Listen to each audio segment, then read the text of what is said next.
believe so. Hi, my name's Connor. I'm Blake. I'm Madeline. I'm Peter. And today we're going to be talking about how important the lifestyles are of our students here on campus. Seeing people in our own families grow old and unable to be physically active has really put into perspective the importance of health and the value of our own lifestyles. For me, the moment I decided to start taking my health more seriously was when my grandpa suffered from a stroke about a year ago. He collapsed in his bathroom and hit his head on the door, so when my family first heard about the incident, we were uncertain if he was going to make it. After he recovered, the doctors told him there was 2 reasons why this happened. He wasn't physically active enough and his diet had too much salt, causing his blood pressure to be extremely high. He later admitted that he was eating out at McDonald's at least 3 times a week. Although this sounds extreme, it's not very rare. Around 46% of Americans today have a poor quality diet and don't get enough physical exercise each day. Unhealthy habits are very common throughout college, so today our goal is to help fix some of those bad habits and create healthier ones. During the time in college, many people set routines and they follow those the rest of their lives. And it's important to make healthy choices and form good habits now. Through our research and personal experiences, we're going to go over 3 parts of your lifestyle that you can adjust so you feel healthier today and can be in the future.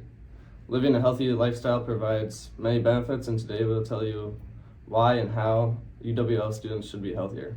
First, I'm going to be talking about why students should be exercising, what kinds of exercises to be doing and for how long, and then how students can use resources on and off campus to meet the exercise requirements.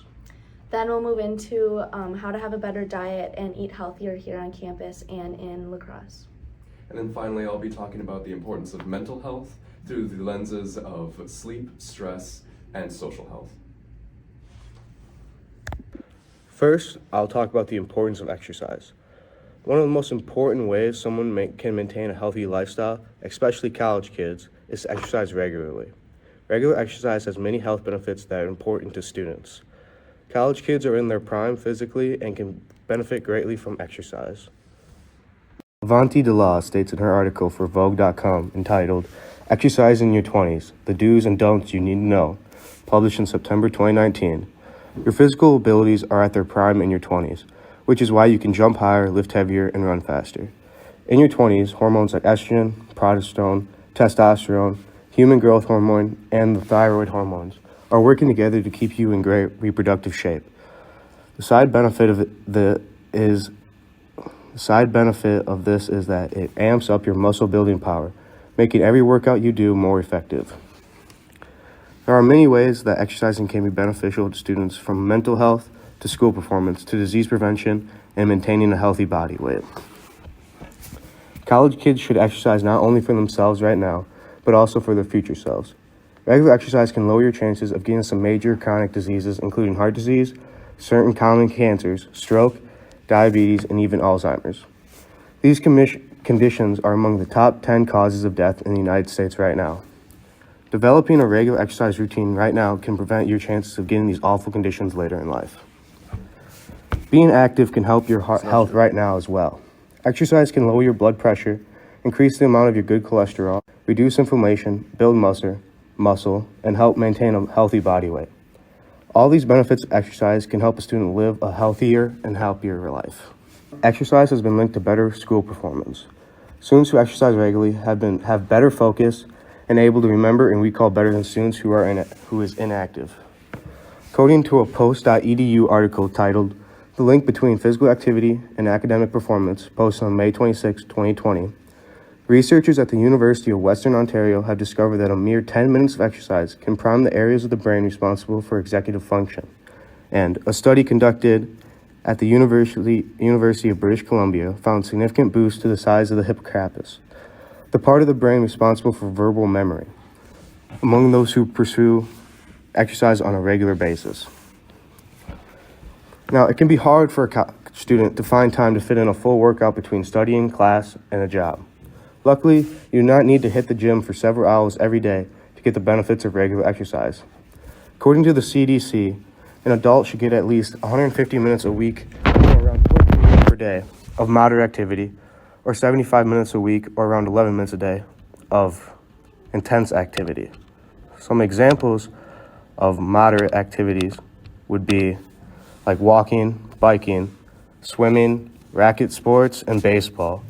And vigorous activities would be like running, weight training, uphill hiking, biking over 10 miles an hour, and running sports. Students here at UWL can easily find ways to get exercise, like the examples I've mentioned. For lifting weights, all students have access to the rec weight room full of nice equipment for free. Lifting is important for students' physical health, but it's not the only way to get exercise. UWL students can also participate in intramural sports teams. You and your friends can make a team and compete against other UWL students. I was on a volleyball team with my friends, and it was a lot of fun and a good way to get my exercise in. It's easy to sign up. Just go to the school website and search for intramural sports and click the sign up button. There are many different sports you can sign up for, including football, basketball, volleyball, softball, and racket sports, and many more. At UWL, we also have outdoor connections at the rec. Peter has used outdoor connections before and will now talk about what it is in his experience. One weekend I was able to rent a bike and ride around on the local trails. They had many different options for the bikes, with the cheapest one being for $6 a day. While I was in there renting the bike, I saw the other options of things you could rent being paddleboards, kayaks, camping gears, and things for winter activities like skating and snowshoes. There are also many ways you can get your exercise off campus. La Crosse is the fourth most beautiful city in Wisconsin, according to worldatlas.com. There are many hiking and biking trails on the bluffs surrounding La Crosse. Here is a map of some of the trails. Hiking or biking on these beautiful trails is a fantastic way for students to get their exercise and get some fresh air. La Crosse is also on the Mississippi River, which is great for swimming and water sports. There are also many events that take place in La Crosse and the surrounding area, including La Crosse Marathon and many different 5Ks. In the winter, you can get your exercise in snowshoeing, the trails, or visiting Mount La Crosse for snowboarding and skiing. UWL students have many opportunities to get exercise from on-campus sources and off-campus. All UWL students should take advantage of these opportunities. Now to Madeline to talk about healthy eating. So besides exercise, another aspect of our physical health is our eating habits. We've all been told the importance of eating healthy our whole lives. We know our plate should contain grains, protein, fruits, and vegetables for each meal. This is extremely important for college students, especially when a 2020 study from the Hope Center reported that over 25% of students at 2- and 4-year colleges struggle with nutrition. So what? Well, I bet your diet affects you in more ways than you think. According to Joshua Wells in his 2023 article, How College Students Benefit from Healthy Meal Plans, on the American Dining Creations website, poor eating habits cause lower grades, poor memory and concentration, lack of energy and focus, and a disrupted sleep schedule. However, those who maintain a healthy diet will have better cognitive function, will perform better academically, will have more positive mood, have less depression and anxiety, and have better quality sleep. Connor will now explain how your diet can affect your mental health. In fact, according to American Dining Creations, people who continue to eat higher proportions of produce, fish, chicken, and whole grains have at least a 25% less risk of depressive symptoms than those who regularly consume processed food, fast food meals, sugary desserts, etc. Eating healthy in college is a big deal, and it has a lot of benefits. You may be wondering how you can achieve these diet goals here at UWL. Obviously, the chicken tenders, fries, and pizza served at the dining hall won't help you obtain your nutritional needs. However, there are other places on campus that a lot of students don't utilize. For example, the Starbucks located in Centennial Hall sells pre-made salads, wraps, sandwiches, and homemade soup. They all contain high amounts of protein and vegetables. If you use a block meal, you can also choose either a banana or an apple for your side. A similar option is Badger Street Subs, who also offer pre-made salads and sandwiches. Another option that is very high in protein and whole grains is Sono's, located in the Student Union, which offers chicken, pork, beef, black beans, brown beans, and brown rice. For breakfast, their vegetable and egg and cheese breakfast burritos both contain a high nutritional value. These are all much healthier options to consider when dining on campus. Other than places, there are also people on campus that have a positive impact on your diet. Jess Harkey is UWL's campus registered dietitian. Students can receive nutrition counseling with her in the areas of food allergies, sports nutrition, and intuitive and mindful eating. You can schedule an appointment with her via the link provided on the UWL Dine on Campus website and can choose whether to meet in person or virtually. There are also tons of restaurants and shops in the city of La Crosse that contribute to more mindful eating. 360 Nutrition is a shop on 3rd Street that allows you to build your own shake or tea. They add healthy supplements of your choice such as vitamin C, zinc, aloe, collagen, and probiotics. A similar option is Midtown Nutrition on Copeland Avenue. An unpopular place is People's Food Co-op, which is a specialty food market and grocery store.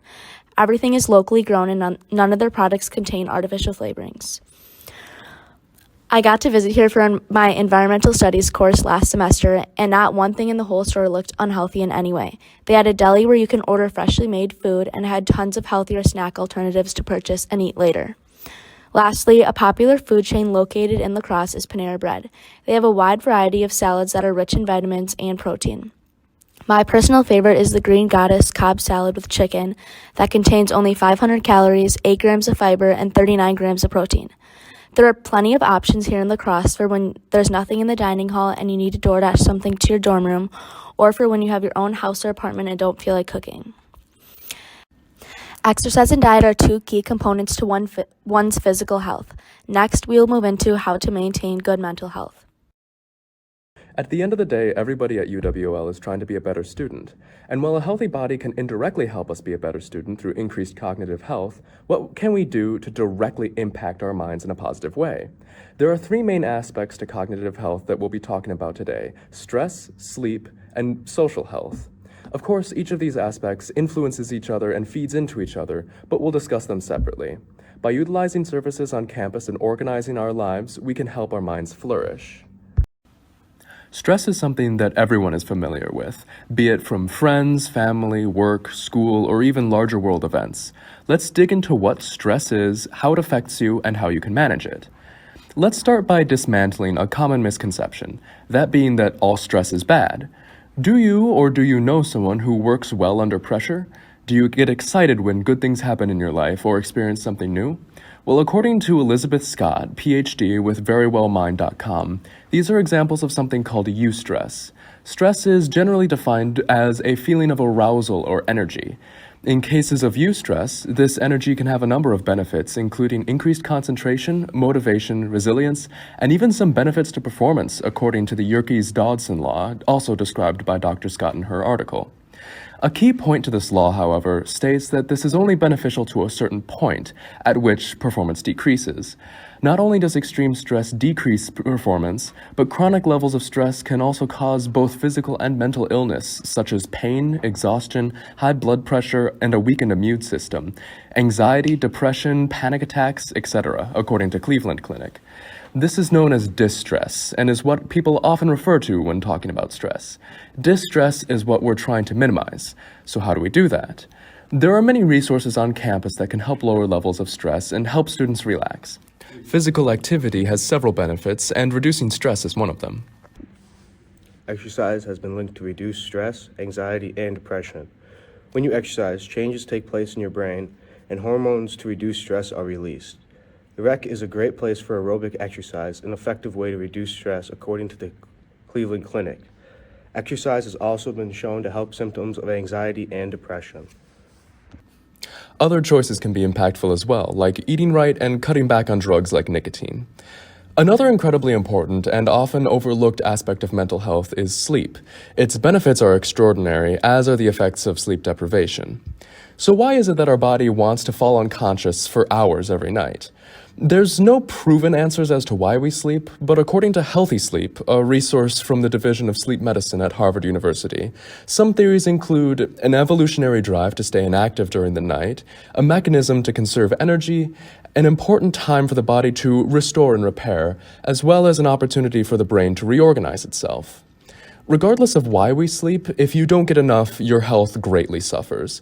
According to the National Heart, Lung, and Blood Institute, sleep deprivation can lead to a host of cognitive problems such as irritability, difficulty focusing or learning, depression, and behavioral problems, as well as physical problems such as heart and kidney disease, diabetes, stroke, high blood pressure, etc.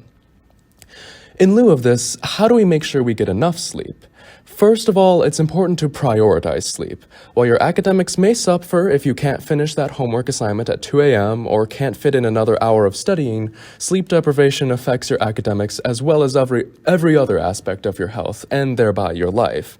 Getting enough sleep is a matter of self-care, and a lack of sleep should not be glorified by toxic work culture. There are several useful things that our campus does in order to make sure everyone can get enough sleep. Students are given control over their schedules and should plan to wake up when they're able, as well as leaving gaps for naps if the need arises. All the dorms also have quiet hours to prevent disturbances to people's night's rest. A constant and adequately long sleep schedule is paramount for both physical and mental health, and is a crucial aspect of effective cognition. The final aspect of mental health we'll be touching on today relates to how much students socialize. Humans are social animals after all, but this aspect is often overlooked when it comes to meeting one's needs.